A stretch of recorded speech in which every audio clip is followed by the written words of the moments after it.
Episode 15, Ancestors.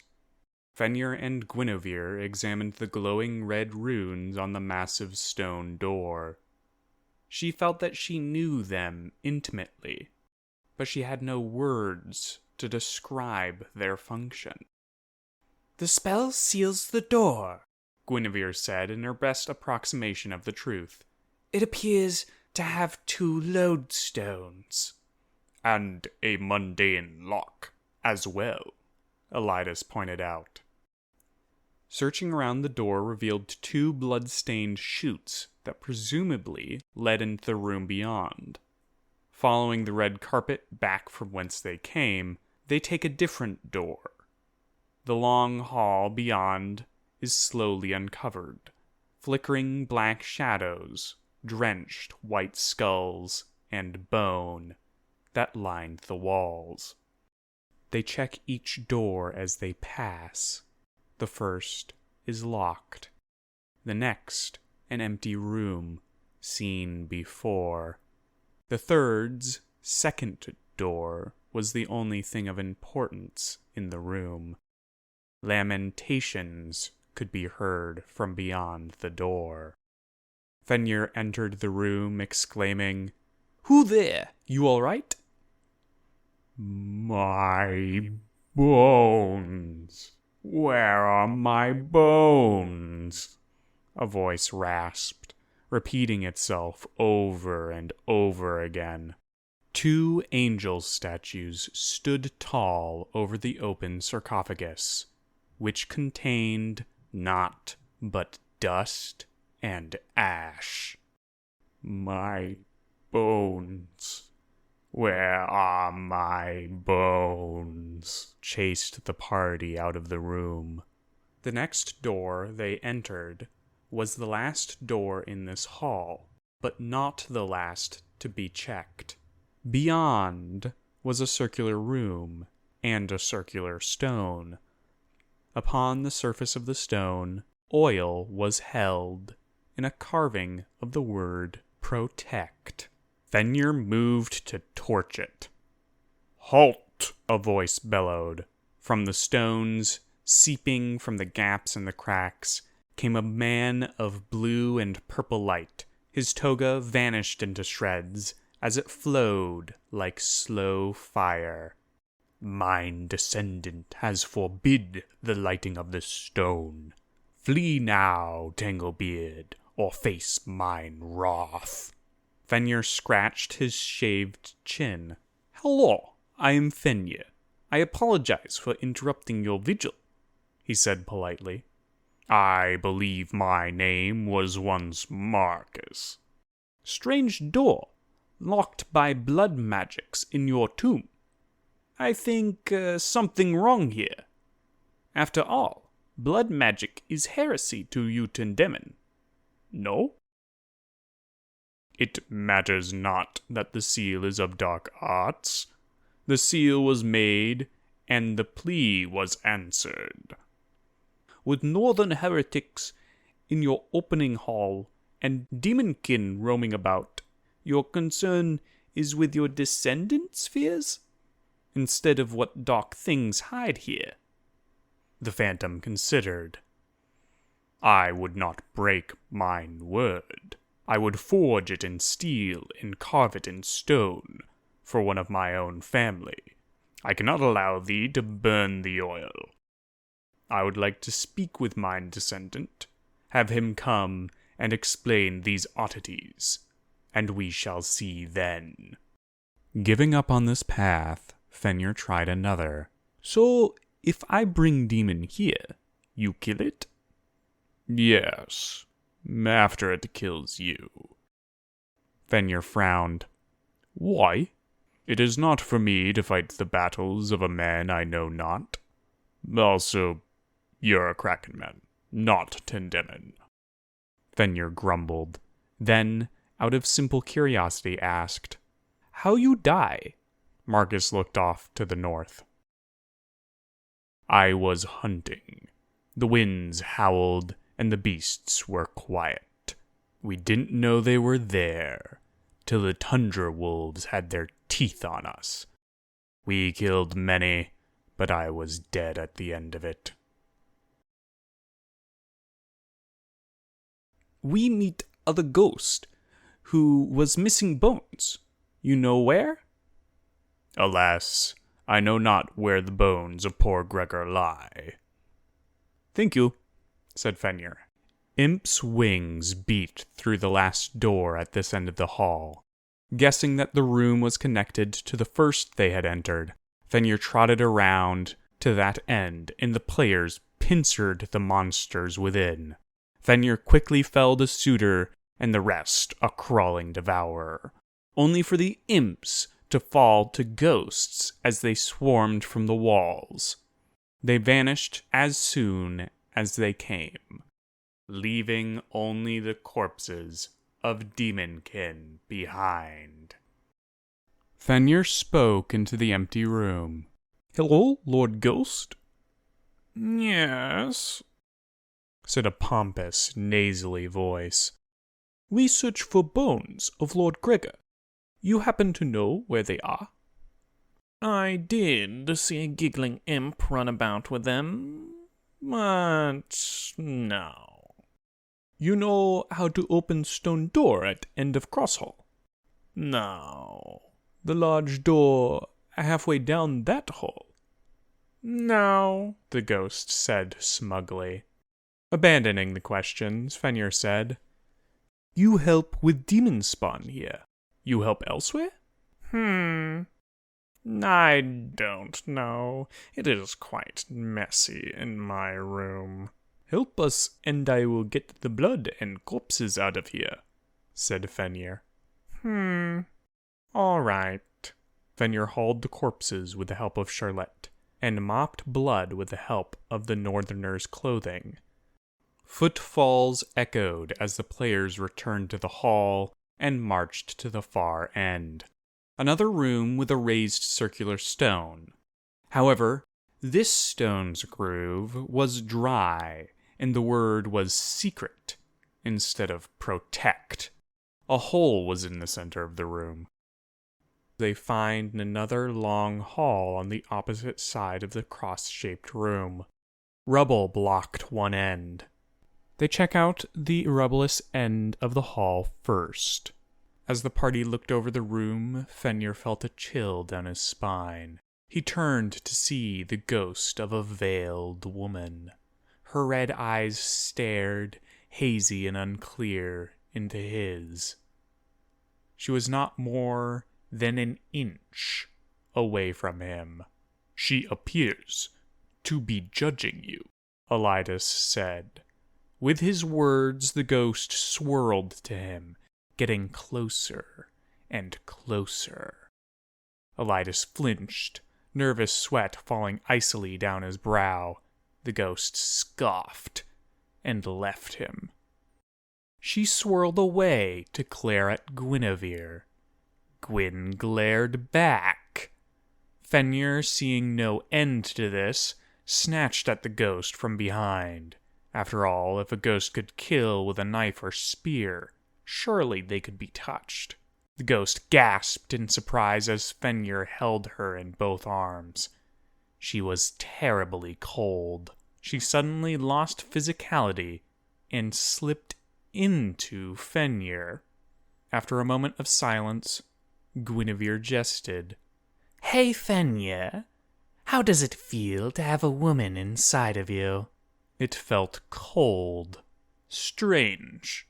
Seeing nothing else of interest, the party headed for the room at the end of the hall. There they found a singular spikier imp, and a stone that said, Hidden. Charlotte hurtled toward the imp, but the floor beneath her gave out, and she fell with a single yip into the black of a deep pit. A crawling devourer slowly emerged from the pit, its maw gaping, and its sagging flesh mutilated by unusual twisting horns. Molara and Guinevere skirted around the devourer as Fenrir darted by it and into the pit, after Charlotte. The two women swiftly flanked and slew the imp. Elidas spotted 2 more of the Devourers under the remaining fake floor, and left 1 blubbering blood. But he himself felt the pain of his own blows. Some foul blood magic tore his insides as he struck. He retreated behind the door. The Devourers burst forth and lay into Melara with tooth and claw. Guinevere saw the monsters towering overhead. Wild panic pushed her to act against the abominations. Blood burst forth in bolts that tear flesh. 2 Devourers fell. The one that Elidas had injured, and another, unharmed, torn to shreds. Guinevere panted on her last leg, the blood magic's cost, and the cruel enchantment on the monsters, leaving her with little left of her vitality. Elidas finished the last of the beasts, and the party took a seat to breathe and drink their blood. Fenrir crawled out of the pit. Scrapes and blood covered him as he hauled Charlotte up. He gasped and fumbled with one of the monster's corpses as Charlotte licked his wounds. His own vial was used on the wolf, a feat only possible due to a joint implant. Guinevere knelt over the stone, slowly scooping oil from it into a water skin. "What we have left to do?" Fenrir asked, while petting Charlotte. "Gregor's bones." "Oil for the other stone. They do seem linked to the seals on the doors in the halls," said Guinevere. "Getting into those rooms is likely the way to unseal the stone door." Fenrir tore up an unlit torch, attempting to trick the stone that he had burned the oil. His attempt failed. "There are more rooms at the ruined end of this hall, and one just outside this door," Elidas said. The female ghost appeared then. She tugged on Fenrir's arm. Her icy guidance brought them to the door next over. They readied themselves while the door was closed. Elidas ducked an ear to it. "Seems quiet," he said. The ghost popped her head through the door. She gave a thumbs up to them and entered herself. Within, she hovered proudly above an open sarcophagus. Inside the sarcophagus were 2 sets of bones, one larger than the other. They took the larger bones to Gregor's tomb. Wisps of blue and purple light trickled, then streamed from the stone. About the coffin, a towering ghost formed, his physique clearly Eastman. He shook his head and blinked. "Many thanks. Witch hunters, I presume?" The regal ghost didn't wait for an answer. "I must lend you what little aid I can for your unprompted salvation."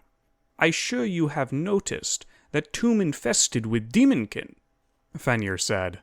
"We think they here because what lies beyond stone door. Other ghosts prevent us from opening it."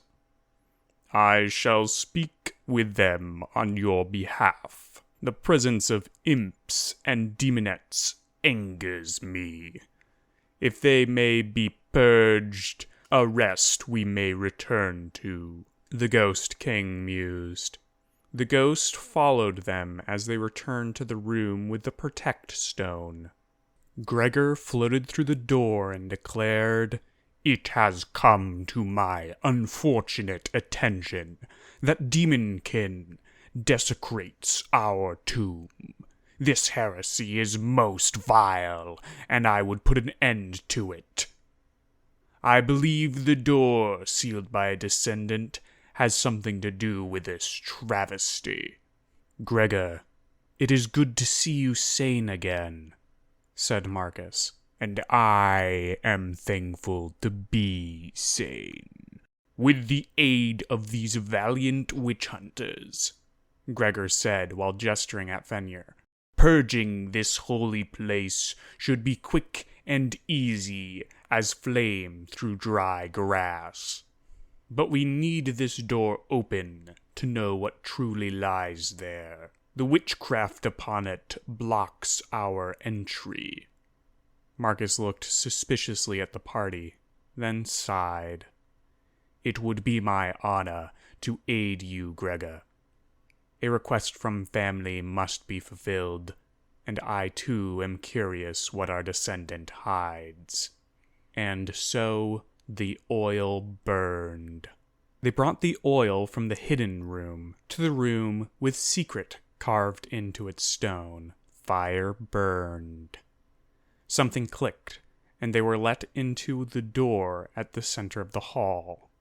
There was a pedestal shaped like a bird bath with an iron spike at its center. A skull rested at the base of the spike, and witchcraft painted the dish. Guinevere examined it. "This is a lodestone," she said. "Just needs some blood and it'll let go." She looked at the ghosts, keeping her face as blank as possible. "Least that's what I think will happen." The female ghost popped out of Fenrir and tried to slam her hand onto the spike. This was terribly ineffective. "Living blood. It needs to be living blood," said Guinevere. So each of the party pricked their fingers on the spike, and the dish seemed to glow as it filled. On their way to the other hall, they noted that some of the runes on the stone door had faded. The party found the fourth stone with the word "Passions" in the last corner of the tomb. There, too, fire burned. "Okay, but where's the rest of the oil? Since none of us brought any," Guinevere asked. "Seasoned salt, if I know," cursed Fenrir. Some time later, Fenrir made his way back to the secret room and let a bucket down on a rope. He found water. Frustrated, he asked the ghosts, "Is there any oil here?" The wraiths stuck their heads through the walls till the female one gestured. She hovered proudly again over the hole in the center of the room. She made a wrist-cutting motion and held the wrist above the hole. Fenrir got an imp. After dragging the oil that had been poured into the word secret all the way to the exact opposite side of the tomb, the party trudged into the room with the second pillar. Fenrir strode forth and thrust his hand upon the spike, not wanting to wait for the rest to offer sacrifice. The runes were gone, but the door was locked, and the players' picking abilities were lacking. The party was flustered, tired, and frustrated. The ghosts, all but for the woman attached to Fenrir, floated through the door. Gregor cried out, "What is this? Heresy! Abomination! Die!" A clamor began. The wet slap of flesh on bloody stone, the sickening crunch of bone, and hideous hacking of flesh. But there was another sound, one of far greater horror. It was a sort of tearing, like fabric or squealing steel, like the rustling of leaves if they were made of screams. Through the lock, a silhouette danced amongst the dim light of the ghosts. It was large and thorny, with a long whip of blood that lashed back and forth, tearing into the ethereal essences of the ghosts with every sweep. The sound followed the whip's snap, the discordant agony of a ghost as it was utterly destroyed. Sparking blue essence filled the room, the corpses of the long dead souls. The silhouette retreated to an altar of stone at the apex of the room. She lowered herself slowly into it. Knowing no other way into the room, the lock beyond any of their skill with a pick, and no key locations known to them within the tomb, Guinevere does the only thing she can think of. She knocked. There was a splash and the padding of wet feet as the entity got closer and closer. Soon the keyhole was black with her form. Then a horrible creaking and cracking began as flesh twirled out of the keyhole. A finger, a set of fingers with long bone-like nails, the knuckles and thumb, the palm, and the eye that opened on it. A voice came through the door. "Hello, little sister."